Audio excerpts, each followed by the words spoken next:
Très heureuse de vous retrouver. Bonsoir et bienvenue à tous dans ce journal. Vers les audiences foraines sur l'identification des personnes physiques, l'initiative s'inscrit dans le cadre du recensement administratif à vocation d'état civil avec pour objectif de recenser les citoyens ne disposant pas d'acte d'état civil. Concours d'accès à la faculté des sciences et techniques de la santé de l'université Gamal. Au total, 791 candidats caressent le rêve de faire carrière en médecine.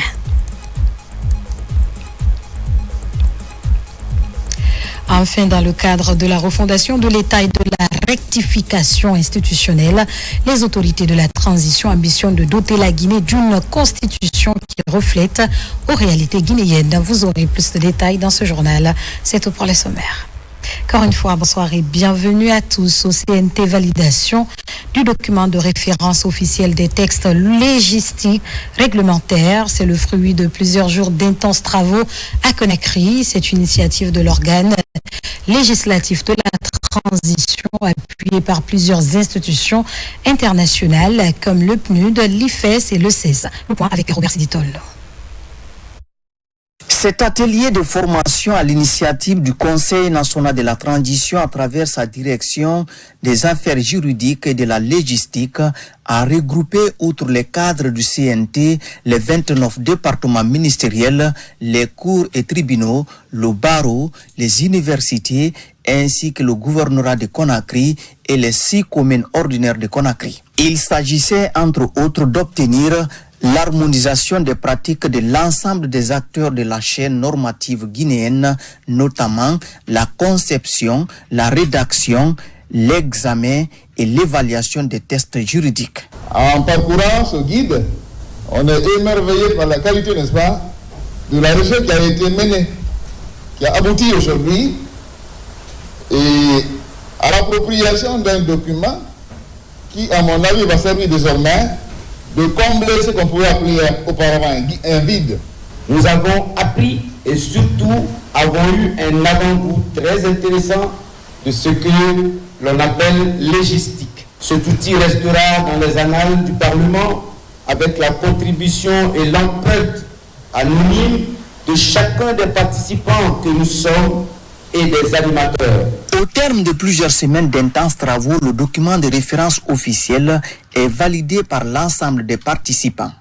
Sa mise en pratique devrait permettre de mieux lire et interpréter les textes juridiques. Disons que ce travail mérite d'être magnifié, d'être remercié. Nous avons ensemble abouti à un exploit. L'exploit de proposer à la Guinée un guide légistique, une première depuis notre indépendance. À la clôture de cet atelier, le deuxième vice-président du CNT a, au nom du président Dr Dansa Kourouma, initiateur de cet atelier, exhorté tous les acteurs de la vie nationale à faire de ce document un document de référence. Je vous le disais au sommaire, bientôt les audiences foraines sur l'identification des personnes physiques. L'initiative s'inscrit dans le cadre du recensement administratif à vocation d'état civil, PNRAVEC, avec pour objectif de recenser les citoyens ne disposant pas d'acte d'état civil, qu'il s'agisse du mariage, de la naissance ou de l'adoption. Autre détail avec Amadou Touré et Abdelrazak Souma. Suite à la remise des lois sur l'identification des personnes physiques et de l'état civil, la coordination du programme national de recensement administratif à vocation d'état civil PNRAVEC passe à une autre étape. Il s'agit des préparatifs pour les audiences foraines sur l'identification des personnes sans acte d'état civil. Pour le faire, la coordination échange avec les magistrats et autres cadres du ministère de la Justice pour des fins d'harmonisation. Des points de vue. La présente situation revêt un caractère inédit parce que si c'est le citoyen qui devait venir vers la justice pour obtenir un jugement supplétif, pour une première fois dans l'histoire de notre pays, ce sont les autorités qui ont décidé d'organiser des audiences foraines pour permettre aux citoyens de recevoir des jugements supplétifs. C'est une action salutaire en ce sens que Ce programme permettra à l'ensemble des citoyens vivant sur le territoire guinéen de se voir délivrer des actes d'état civil. Et qui parle d'état civil, parle de l'identité même de la personne sur le territoire national.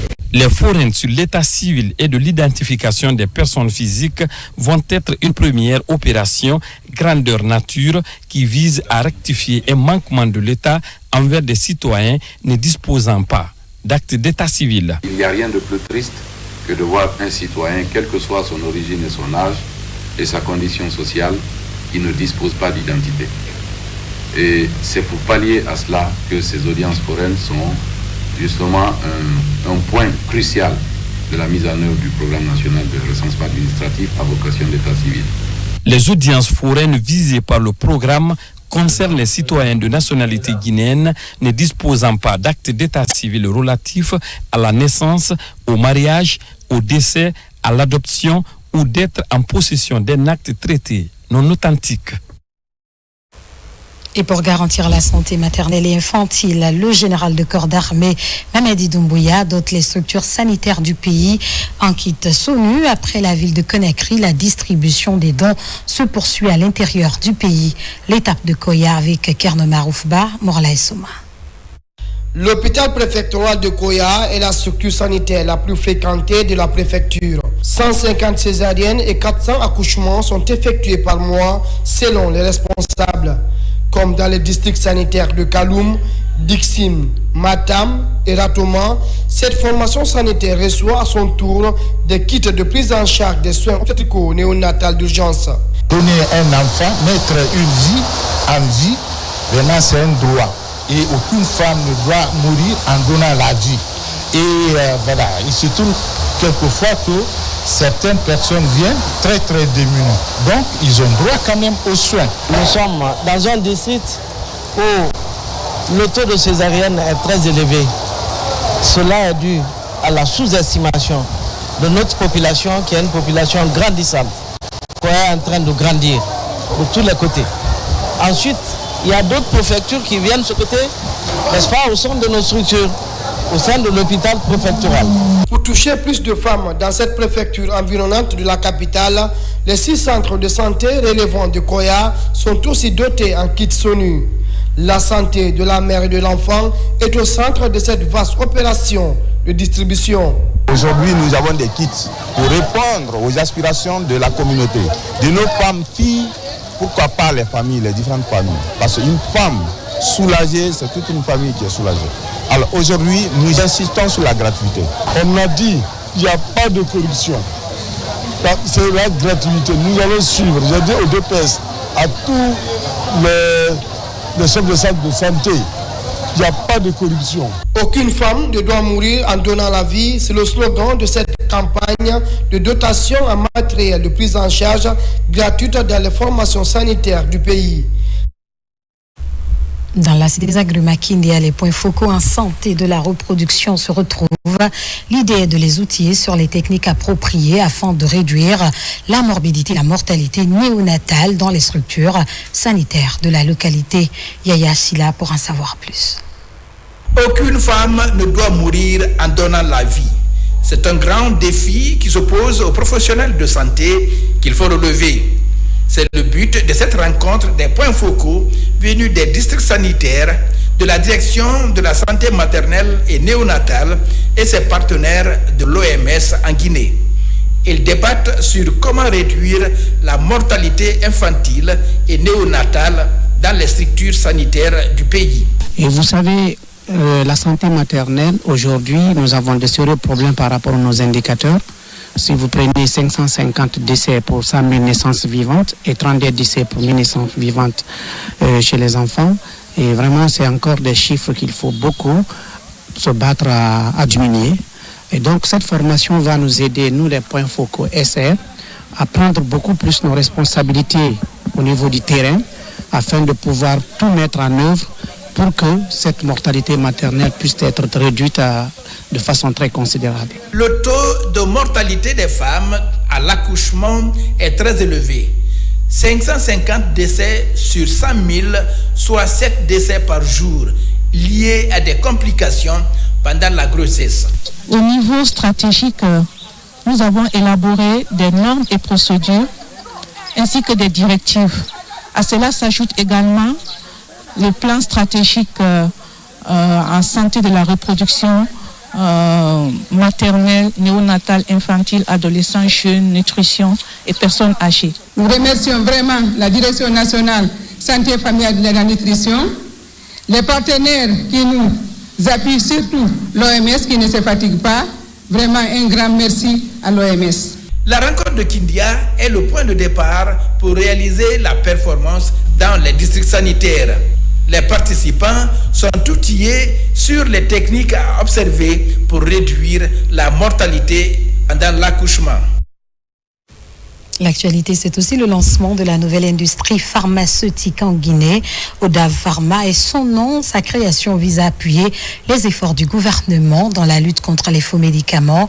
C'est également un moyen de garantir l'accès rapide de la population aux médicaments à moindre coût. Bakary Bambakondé, reportage.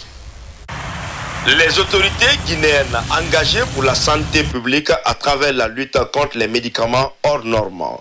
Pour ce faire, elles multiplient les efforts avec leurs partenaires de l'industrie pharmaceutique.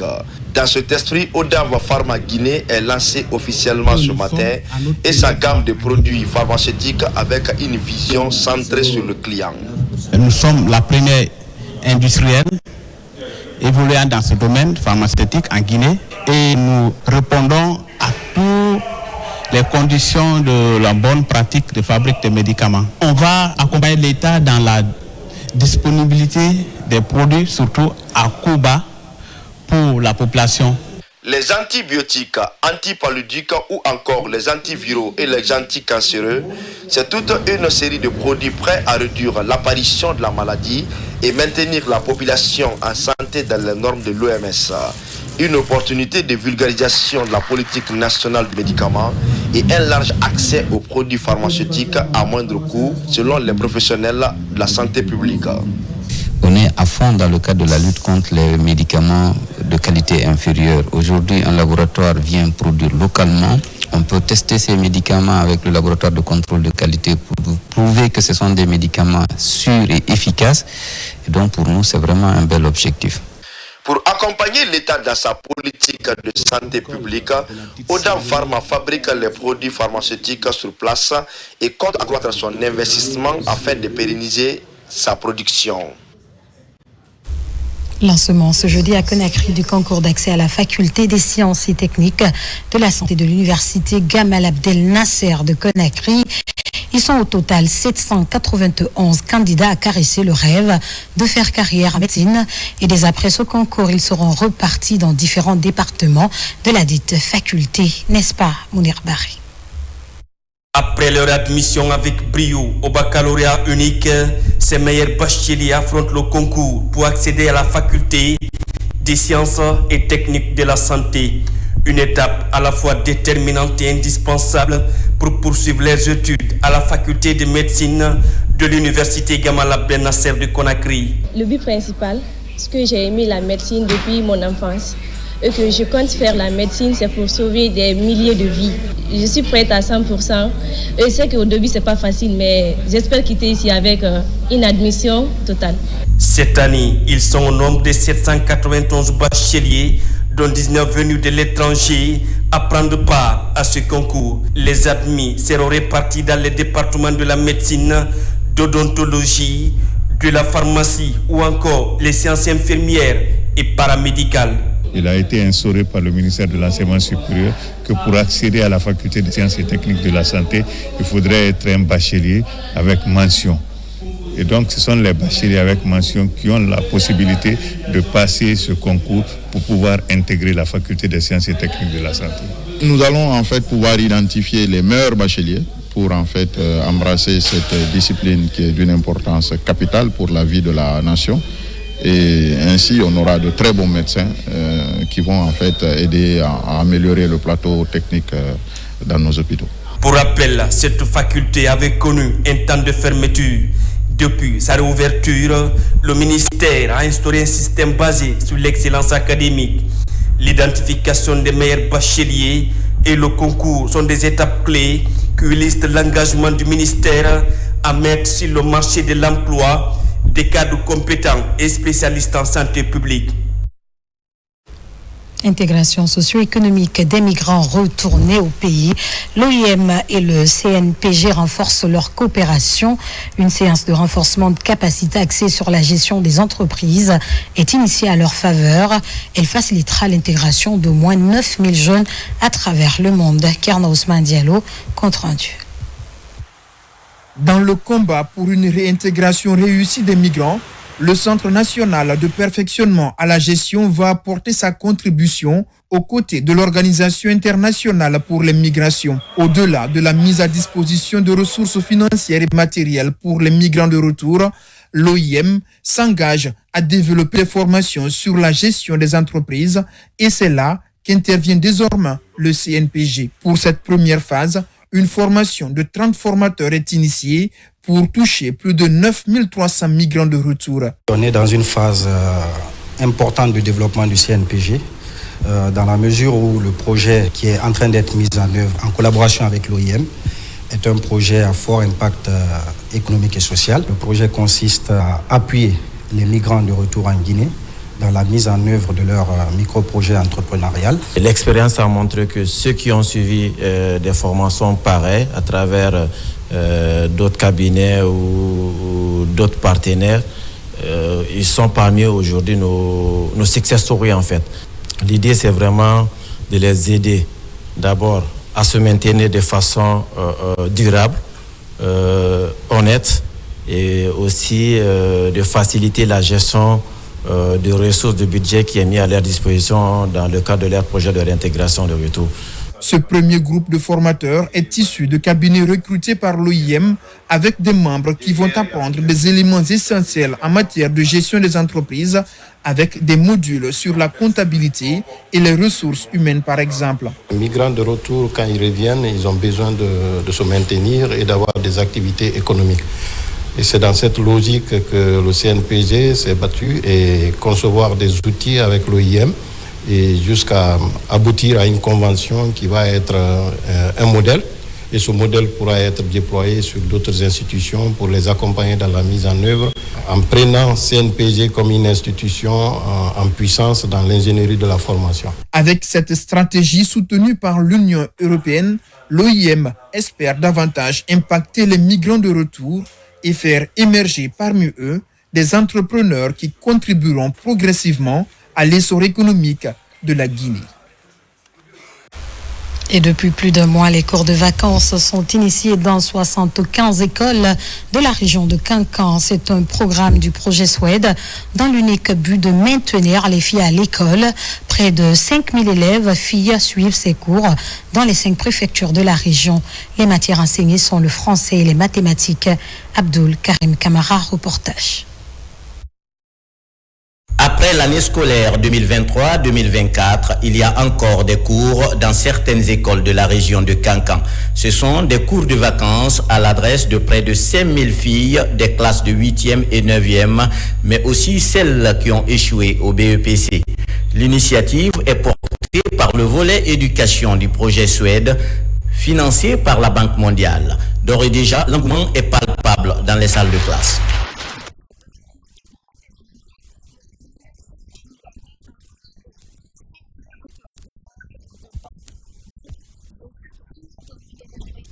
C'est un sous-projet dénommé « Maintien des filles à l'école ». Il s'agit de contribuer à l'amélioration du système éducatif et de la performance des filles bénéficiaires par rapport au taux de réussite.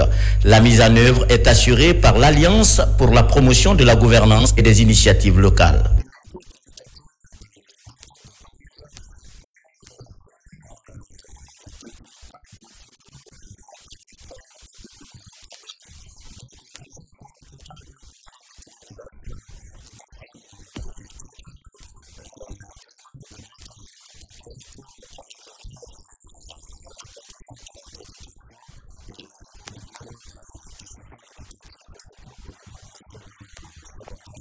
75 écoles sont identifiées pour ces cours de vacances initiés par le projet Suède dans la région de Kankan.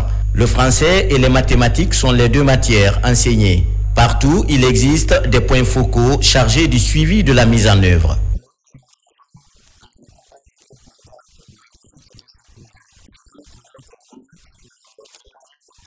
Nous profitons de l'occasion pour remercier très activement le président de la République. Nous qui sommes là, représentants de l'État, nous sommes entièrement à la disposition des initiateurs, qui est le projet Suède, pour les accompagner. En plus des cours, les filles bénéficieront des kits hygiéniques et scolaires ainsi que des espaces sûrs scolaires. Le projet Suède prévoit aussi des primes pour les filles ayant de bonnes performances scolaires. Pour faciliter aux petits exploitants agricoles l'accès au marché mondial, le Programme alimentaire mondial introduit l'utilisation d'une application numérique dénommée Farm 2GO. Elle a pour rôle de mettre en réseau les agriculteurs et les acteurs de la chaîne de valeur. L'initiative est lancée à Zérékoré en présence des acteurs du monde rural. Lancé Kamisoko, Mohamed Salioupa et Mohamed Lamine Diallo. Avec un taux de 20% du produit intérieur brut, le secteur agricole joue un rôle crucial dans l'économie guinéenne. Cependant, l'accès des petits exploitants aux marchés mondiaux se heurte à des obstacles. Pour faciliter ce processus, le Programme alimentaire mondial PAM introduit l'utilisation d'une application numérique dénommée Farm 2GO. Comme vous le savez, le PAM, dans sa mission de lutter contre la faim, utilise toutes les stratégies et les actions possibles pour améliorer le bien-être des exploitants agricoles, accroître leurs revenus, à être autonomes, à vivre dignement de leur exploitation et surtout à développer leur cadre de vie, donc à lutter contre la faim. Cette formation de 2 jours implique les services techniques déconcentrés et le personnel des bureaux auxiliaires du Programme alimentaire mondial des régions de Boké et de Zérékoré. Les petits exploitants sont toujours exploités de façon négative par des soi-disant grossistes, des gens qui viennent braver les produits agricoles avec ces petits exploitants qui les démotivent à longueur de journée. La mise en place de cette plateforme va permettre à ces petits exploitants d'accéder directement aux acheteurs. Cette formation des formateurs de Zérékoré est le début d'une nouvelle étape dans la valorisation des produits agricoles en Guinée. Elle bénéficie de l'accompagnement du ministère de l'Agriculture et de l'Élevage. Nous poursuivons cette édition. Les opérations de reboisement viennent d'être lancées aux alentours du barrage hydroélectrique de Souapiti et à Koya. C'est une initiative de la Jeune Chambre internationale qui vise à restaurer les sites dégradés afin de lutter contre le dérèglement climatique. Moussa Bangora nous fait le point.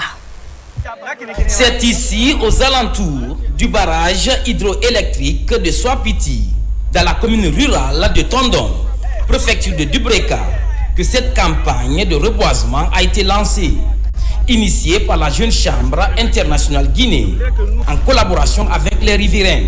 L'objectif du projet Mon environnement, mon économie est de créer des forêts communautaires qui non seulement nous permet vraiment de lutter contre le réchauffement climatique, permettre à la communauté, à travers ces forêts communautaires, de subvenir à leurs besoins, de lutter contre la pauvreté. C'est un début, il y a au moins 19 ou 20 sites de réinstallation. Un ouf de soulagement pour ces communautés. Des plants fruitiers et autres espèces de plants à croissance rapide ont été choisis pour ces opérations intitulées cette année Mon environnement, mon économie.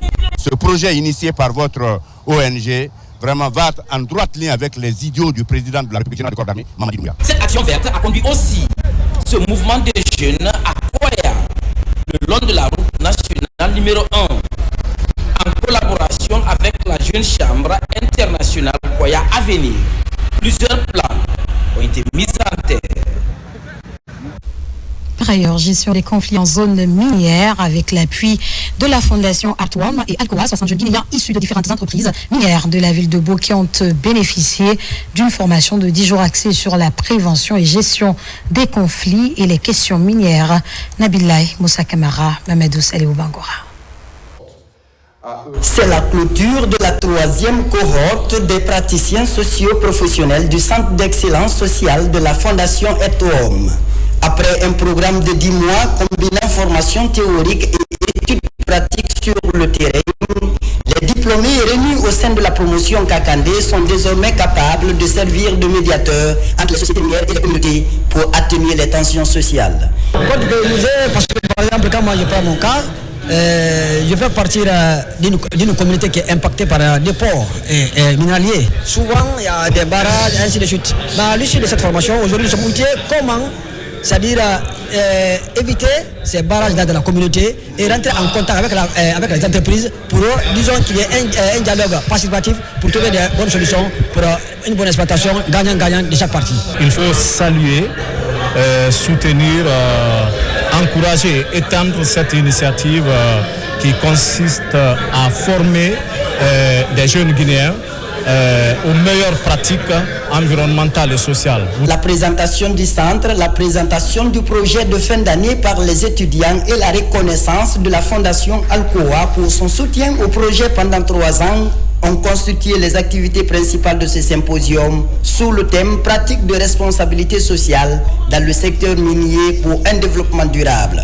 Cette promotion Kakandé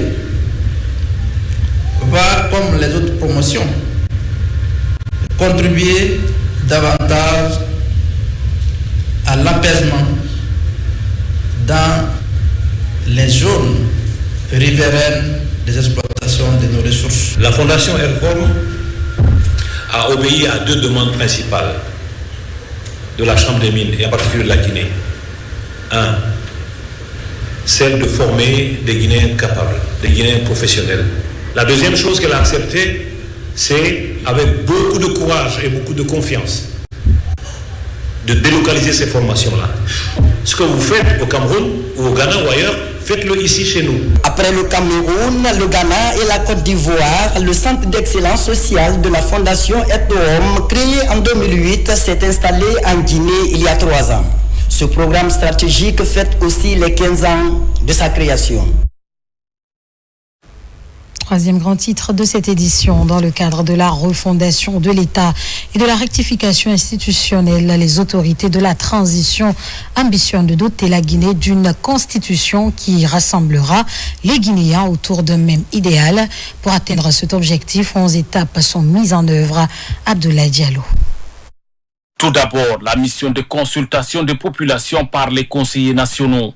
Dans les 33 préfectures de la Guinée et les 6 communes de Conakry comprenant les îles de l'Os, les conseillers nationaux sont déployés pour écouter les Guinéens, recueillir leurs avis et préoccupations et organiser également pour que les populations disent librement ce qu'elles attendent de la transition.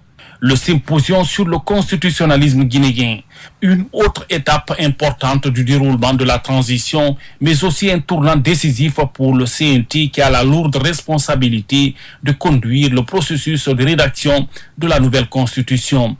Plus de 200 personnes issues des coalitions politiques, des organisations de la société civile et des experts nationaux et internationaux ont répondu favorablement à l'appel du CNT. L'objectif étant de créer un cadre d'échange avec la participation de toutes les couches intellectuelles de la Guinée et d'ailleurs. L'organisation de ce symposium permet à l'organe législatif d'avoir des éléments d'appréciation des experts nationaux et internationaux sur le choix que les Guinéens doivent opérer par rapport aux futures institutions de la République. Le débat d'orientation constitutionnelle, une première dans l'histoire de la Guinée, est la suite logique du symposium sur le constitutionnalisme. Une idée du Conseil national de la transition qui amorce l'une des étapes importantes du processus d'élaboration de la nouvelle constitution. Un débat technique pour ouvrir les discussions et les échanges entre les acteurs sociopolitiques et les membres de la représentation nationale. Pour toucher le maximum de Guinéens, le CNT a créé pour la circonstance une plateforme de participation citoyenne accessible depuis un navigateur à travers le www.debatcitoyen.org et un centre d'appel, le 1013 disponible dans toutes les langues nationales. Une autre opportunité de permettre aux citoyens de participer activement à l'élaboration de la Constitution.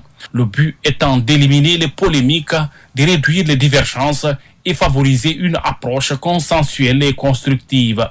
Après ces différentes étapes, le Conseil national de la transition a procédé à l'élaboration de l'avant-projet de la nouvelle Constitution, une autre étape importante du processus de la transition. Le 29 juillet dernier, ce document a été largement présenté au cours d'une séance plénière. Il est le résultat d'une inclusivité nationale ouverte et entretenue. Les constitutions guinéennes successives ont engendré par leur présidentialisme renforcé à l'excès, époque après époque, de nouvelles formes d'instabilité politique et de dysfonctionnement des institutions ou organes de l'État, auxquels il faut remédier en substituant au présidentialisme hégémonique pratiqué en République de Guinée un authentique régime présidentiel répondant aux spécificités de la vie politique guinéenne, marquant un progrès par rapport à la situation antérieure et garantissant la paix civile. La juste répartition des pouvoirs et le respect des valeurs qui nous rassemblent et qui nous ressemblent. Dans ce contexte, l'objectif de la réforme constitutionnelle est à la fois d'assurer la pérennité des institutions et de revaloriser les fonctions de la représentation parlementaire tout en assurant un meilleur équilibre des pouvoirs séparés. Après l'étape liée au dialogue institutionnel, suivra l'élaboration du projet de constitution qui sera soumis au référendum avant sa vulgarisation pour une plus grande appropriation par les Guinéens et sa promulgation par le président de la République. Et pendant ce temps, une quarantaine d'artisans sont formés en technique de tressage du bambou. Cette séance de 30 jours leur permettra d'améliorer leur rendement. C'est le fruit de la coopération sino-guinéenne en matière d'artisanat. Ousmane Ba.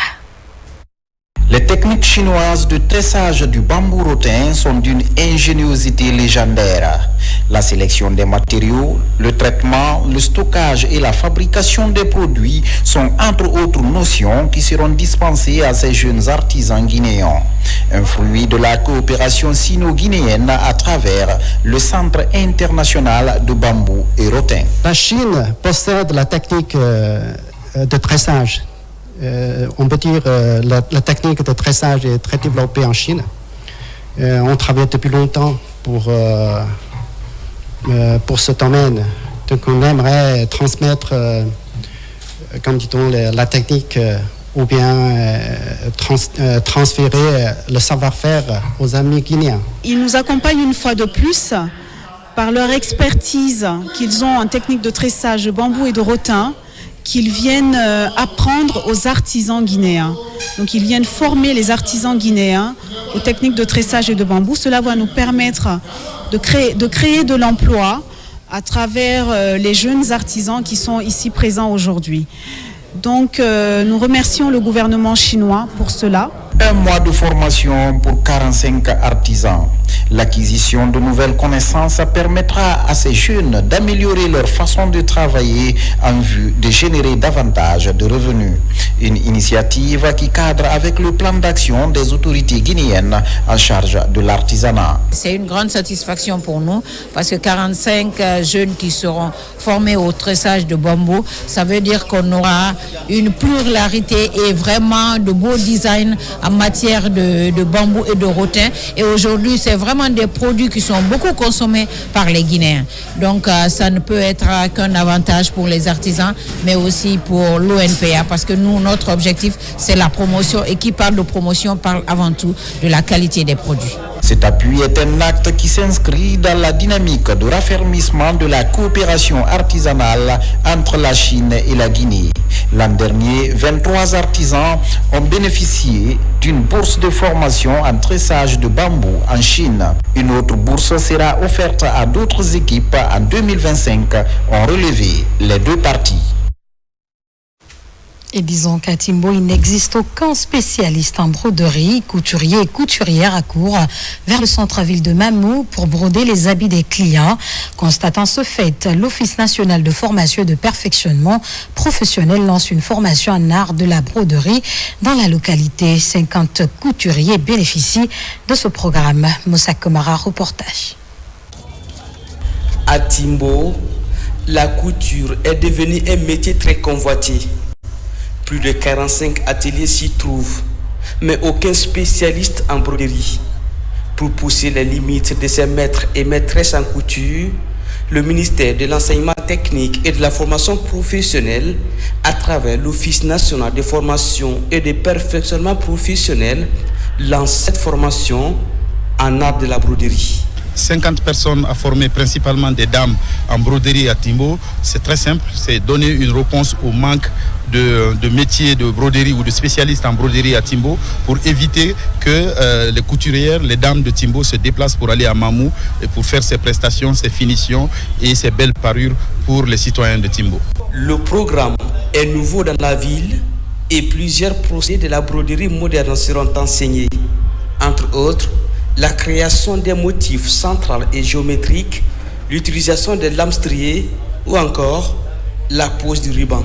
Je vais les former théorie et en pratique encore. Couper et dessiner encore et tracer comment rouler les machines et comment dessiner et broder pour avoir de bons modèles. Conçue et planifiée par l'antenne régionale de l'ONFPP, cette formation se déroule sur 10 jours. Elle pourrait aider ses bénéficiaires à faire des modèles de broderie dans le respect de l'esthétique et de la qualité. On est très content de la formation que nous avons reçue. Elle a porté essentiellement sur la broderie. Ça va beaucoup nous aider. Après Timbo, les initiateurs espèrent engager d'autres programmes de formation sur la broderie à Douné. 50 personnes sont ciblées pour maîtriser l'art de la broderie. À présent, ce communiqué de la Direction nationale des impôts communiqué. Le directeur général des impôts rappelle à tous les opérateurs économiques que la délivrance des documents fiscaux, certificats d'immatriculation fiscale et quitus fiscal est rendue automatique depuis le 1er août 2024. Il informe l'ensemble des contribuables que le délai moratoire de 30 jours accordé à cette occasion pour la régularisation des cas de défaillance déclarative de paiement d'arriérés fiscaux prend fin le 31 août 2024. En conséquence, à compter du 1er septembre 2024, tout contribuable qui n'est pas à jour de ses obligations déclaratives et de paiement sur les 3 exercices antérieurs verra sa demande de documents fiscaux rejetée automatiquement via son espace e-tax. La génération automatique des documents fiscaux est conditionnée par la régularité fiscale du contribuable demandeur. Le directeur général des impôts invite les contribuables au respect de leurs obligations fiscales et à un esprit républicain. Conakry le 29 août 2024, signé le directeur général Maury Camara. Et puis ce communiqué de la Caisse nationale de sécurité sociale communiqué. La direction générale de la Caisse nationale de sécurité sociale, CNSS, informe les pensionnés que le paiement des pensions de retraite et de réversion pour l'échéance de septembre 2024 commencera le mardi 3 septembre 2024 à 8h pile sur l'ensemble du territoire national. Les paiements se dérouleront selon le calendrier ci-après. Au siège de la direction générale à Koulewundi, Kaloum, journée du mardi 3 septembre 2024, paiement des retraités des banques, des compagnies d'assurance, de la Sotelgui, de la Caisse nationale de sécurité sociale, du syndicat des retraités et des sociétés minières ACG Conakry, CBK Conakry et CBG Conakry. Journée du mercredi 4 septembre 2024, paiement des retraités du lot 1 au lot 193, lot des invalides. Journée du jeudi 5 septembre 2024, paiement des pensions de réversion. Journée du vendredi 6 septembre 2024, paiement des retardataires. Dans les agences et antennes préfectorales, du mardi 3 septembre au vendredi 6 septembre 2024. En ce qui concerne l'agence de Matoto, journée du mardi 3 septembre 2024, lot 1 et lot 2. Journée du mercredi 4 septembre 2024, suite lot 2 et lot 3. Journée du jeudi 5 septembre 2024, suite lot 3 et lot 4. Journée du vendredi 6 septembre 2024, suite l'O4 retardataire et fin de programme à Matoto. Les pensionnés payés par virement bancaire, téléphonie mobile et cash minute sont invités à se rendre dans leur établissement bancaire ou à consulter leur compte de téléphonie mobile dès le mardi 3 septembre 2024 pour percevoir le montant de leur pension de retraite. La Direction générale de la Caisse nationale de sécurité sociale s'est comptée sur la bonne compréhension de l'ensemble des pensionnés. Conakry le 29 août 2024, le directeur général Bakary Silla. C'est la fin de ce journal. Merci de nous avoir choisis pour vous informer. De mon côté, la joie fut immense de vous servir cette semaine. N'oubliez surtout pas que la Guinée est notre paradis. À très vite. Au revoir.